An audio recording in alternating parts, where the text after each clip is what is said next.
Hey y'all, it's me Crystal of CM Herbois, and today I wanted to show you guys how to create this hand lettering effect. I did it in print, so if you have no experience with writing in script or with brush lettering, you can still follow along. This is a very beginner-friendly tutorial. I have been congested for a couple of weeks, so my voice is a little bit nasally, but we're going to work through it. So I'm going to start off showing you guys what supplies I use, and then much later in the tutorial, I'm going to show you where I got those supplies from, how much they cost, and why I chose to use those particular brands. So you're going to see how to turn this one-dimensional piece into something three-dimensional, just like this. So let's get started.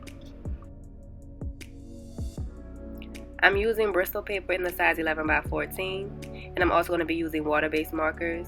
This particular marker is a Tombow in the color 757. It's like a deep raspberry. You do have to use water-based markers. Alcohol-based markers will not work. This next color is the color N95, and it's in a light gray. We're going to use this for the shadow. Next, I'm going to be using a paintbrush. This is a Master's Touch paintbrush in the size 0. It's a round paintbrush. I really love this one because it has a flexible tip, but it still has some snapback. So this is really good for precision. You don't have to use this brush, but this is one of my favorites for sure. The next brush we're going to be talking about is a liner. You need to use either a script liner or a regular liner brush to be able to do your highlights. This one is in the size 20/0, and it has the same properties, meaning that it has that flexible tip, but also some snapback for that precision. Next, we're using Dr. P.H. Martin's Bleedproof White. I really love this stuff. It is an opaque watercolor, and a lot of calligraphers use it as well. And the last thing that we're going to be using is a cup of water. Moving on to the sketch. I did this probably 6 or 7 times before I was actually pleased with this. You do not have to do a sketch beforehand if you want to just freehand.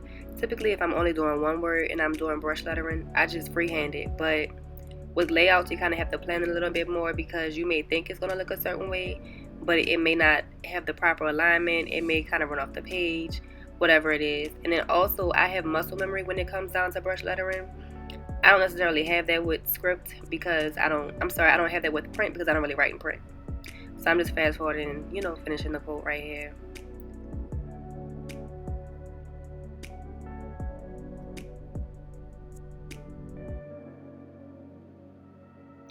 What you see me doing right here is just erasing the quote. I'm not doing it 100%, but I'm making it super light so that whenever I actually write over it, the pencil marks aren't showing through my marker. This is a gum eraser. This is my favorite eraser to use. I don't really like white erasers or pink erasers because they tend to rip your paper up, in my opinion. And also, they don't have as clean of an erase. This cleans your paper and leaves it white and no damage. So now we've moved on to the actual lettering process. When you first do it, it is going to have a very thin look to it. This brush is intended for people who do brush lettering and modern calligraphy. So essentially when you do that, you're supposed to have really thin upstrokes, and when you come down, they're supposed to be thick to create that script effect. But that's not what we want. Now, if you are okay with your letters being this thin, you can leave them like that, but you're still going to have to go over it a couple of times to make it more saturated. So whenever you put the water on here, it's going to lift some of that color off of the page, and it's going to run to different places, and you want to make sure that you have a lot of saturation, that your color is very vibrant. So I will go over this a few times. I actually went over this off camera again, because when I do detail, I tend to get really close to the paper, and my fro was actually blocking the frame, so I did that part off camera. But one thing I did want to touch base on is kind of what I was talking about with highlights and the bleed-proof white. I would say that gel pens are an alternative, but mostly for acrylic markers and other things in paint. When it comes down to water-based markers, I would not use gel pen. I'm assuming they're water-based as well, and what tends to happen is you have a color like this, and you put the gel pen on for the highlights, and it starts off really white, but by the time you're done, maybe like 5 to 10 seconds, and it turns into a lighter version. So my highlights will be a light pink on this color instead of white. So that's why I opt for the bleed proof white. But in any case, I did thicken this up off camera, and I'm going to show you guys that. We're going to get into the actual water process next, but I want to explain to you guys a couple of things before we start putting the water on there. Okay, so really quick, when it comes to your paintbrush, do not submerge it in water like this. You see that water drop? That's a water bead, and what's going to happen is it's going to get on your artwork in places that you don't want it to drip onto. So instead, we're just going to put the bristles in the water like this. Just get the tip wet and take it out. Okay, so like I explained earlier, I did go off camera to thicken these lines. I actually had a candle that was burning that I needed to blow out, so I started the S and the T, and then I realized that after the fact, so I was like, let me go ahead and just film from this point. But all I did was just go back in with the marker several times and add more layers to it and just made it a little bit wider. So I'm going to show you guys the word start in its entirety, and then I'm going to actually fast forward through the rest of the words. So I want to talk about what I'm doing with the water, and then I want to talk about the price of my supplies and where I got them from and everything like I mentioned. So as far as the watercolor really sprays where it wants to. You can't control where your blooms and everything end up, which is the beauty of it. It's very free. Whenever I start off, I always do a very little bit of water, because if you do too much, it's gonna run where you don't want it to run. It's gonna run outside of the border of the letters. So all I'm doing right here is just adding water, and if I want it to be lighter or I want it to kind of run a little bit differently, I just add more water to an area that's already wet. But you always want to start off on dry paper with very minimal water. And yeah, that's pretty much it. It's really easy. Like I said, I like to use this brush in particular because if you use a larger brush, you might get through it a little bit faster, but you're not going to be able to maintain those clean lines. So let's talk supplies now. So typically when you're working with watercolor, you want to use watercolor paper because watercolor paper is actually made of cotton and it can absorb water a lot better. If you're going to be doing something with several layers of water, that's the way to go. But this is just one layer of water and it's taking it pretty well, no warping or anything like that. This Bristol pad came from Michael's. It was $13. Michael's used to have 40% off, but since COVID, they've been doing 20% off on one item. So if this is all you're going for, you can definitely use it towards that. But yeah, the difference to me, the reason I use this as opposed to using the hot press watercolor paper again, is because this had more sheets. It had 25 sheets, whereas the hot press in the Fabriano brand only had 12 sheets. And also, this paper is not as yellow as the hot press watercolor paper, but you can always find bright white hot press watercolor paper. It's just going to be more expensive. Now you're also going to see cold press and hot press watercolor paper. The difference between those two is that cold press is really rough and hot press is really flat and smooth. Now we're going to talk about the markers. There are several different brands of water-based markers, but I honestly have only used Tombow, and the reason being is because Tombow has a bunch of different colors, and also they are very accessible. You can find Tombows anywhere. A lot of other markers, they may have them only at specific art supply stores, or you have to order them online. And me, I'm kind of an impulsive person, so when I'm in the mood to do a project and I need a certain color, I want to be able to go to the store right then and there and pick up that color. I don't like to have to wait until it comes in the mail. So that's why I like Tombow a lot. The paintbrushes. I got my round paintbrush from Hobby Lobby, Master's Touch. I don't remember how much it was, but I know it was under $10. And Hobby Lobby has 40% off still, but their brand Master's Touch also always has discounts. So I know I didn't pay $10 for it. I know I paid less than that, but I would say probably anywhere between $4 and $7. But again, you don't have to get that particular brand. I just really do like that brush. The other brush that I got, the little light blue one that I showed y'all, I got that from Joann's, and I think the brand is called Menta. And all of their brushes, no matter what size it is, they all are $4. So Joann's has some pretty good steals too. I usually get my supplies either from Amazon, Michael's, Hobby Lobby, and Joann's. In New Orleans, there's this place called Mo's Art Supply that I love so much. I wish they were in more places. They have everything. Everything that professional artists use, they have it, period. But out here, I go to this place called Jerry's Artorama as well for some of my supplies. Oh, sorry. Here, quote unquote, is Austin, Texas. That's where I live now. But the last supply that I will get into is the Bleedproof White. That is $12. and I think that's kind of pricey. You saw how small that jar was. I don't know how many ounces it is, but it's pretty small. But honestly, I think it's worth the investment. A lot of calligraphers use that to hand address envelopes and do a whole bunch of things with. But I tell people all the time, I am not a painter.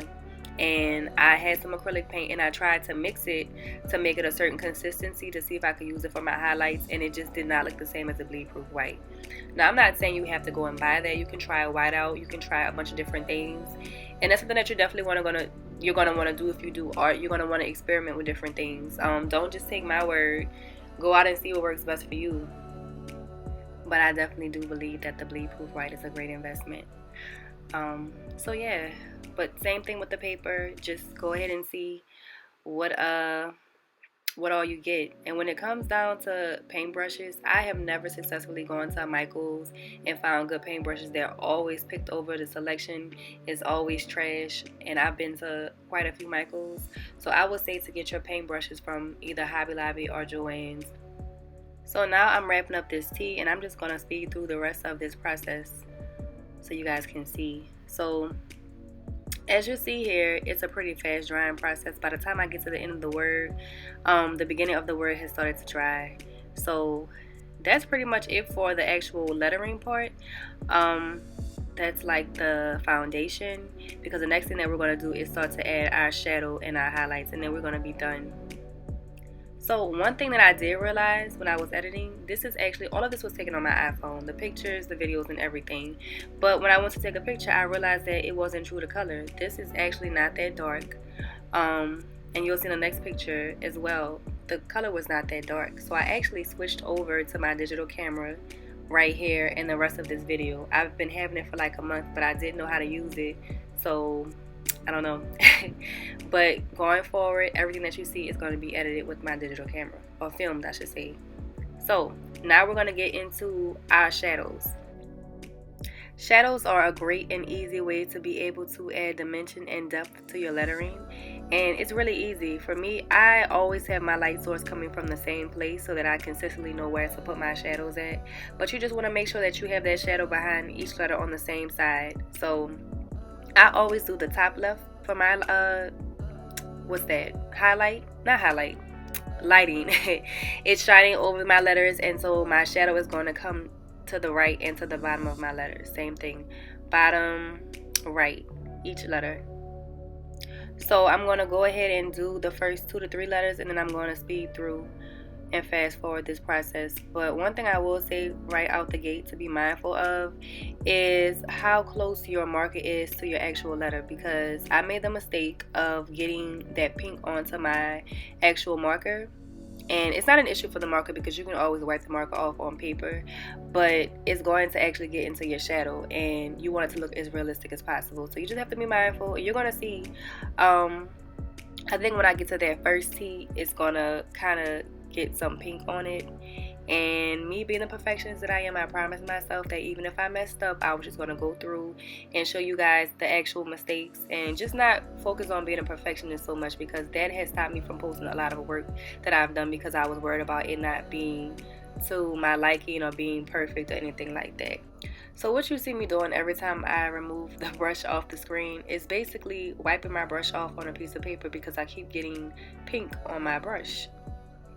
But I'm following the same pattern. To the right of the letter, to the bottom of the letter. Same thing for the A. To the right, and then the bottom. We're just gonna go ahead and move forward, friends. So you're gonna see in a second, the bottom of that T is where I really messed up.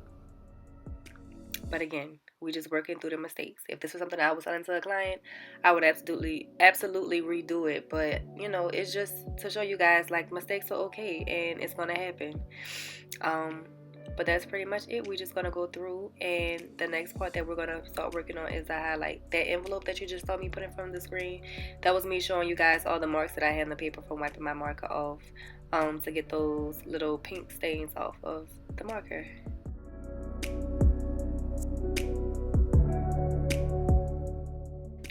So here I'm using my Bleedproof white, and I'm just going to skip a couple of words. I didn't want to keep showing you guys how I did the word start, so I'm going to start down here at you.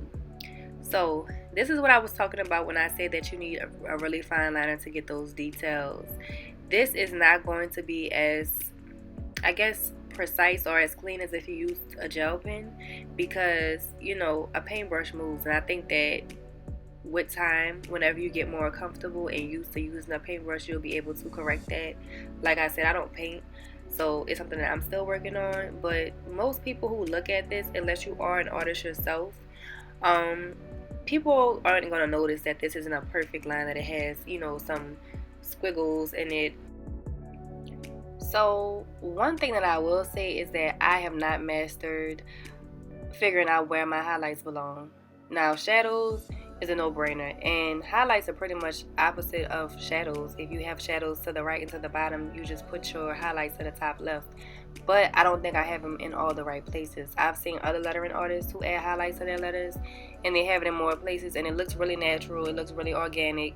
But when I do it, it's almost like I'm doing too much. So I just put it where I think it will fall, and I think it still gives that illusion that it's a 3D letter. So that's all that matters. But 9 times out of 10, I'm probably going to invest in a kid set, like an alphabet set, so I can really understand where the highlights are actually supposed to fall by placing it under a light source. I feel like, you know, definitely hands-on activity is one of your greatest teachers. And this is the last part of the the tutorial. Goodness. This is the last part. The last thing that I did after this was to go back off camera and add a second layer of shadow. I like my words to pop, so I don't like to have a super dark shadow, but if you look at the shadow in this clip, you can see it's not that obvious. You can't see it as much, so it's a little too translucent for me. I just want to go back and add one more layer, but this is it. I am going to do the D and Y and the period, and then I'm going to show you guys how it came out.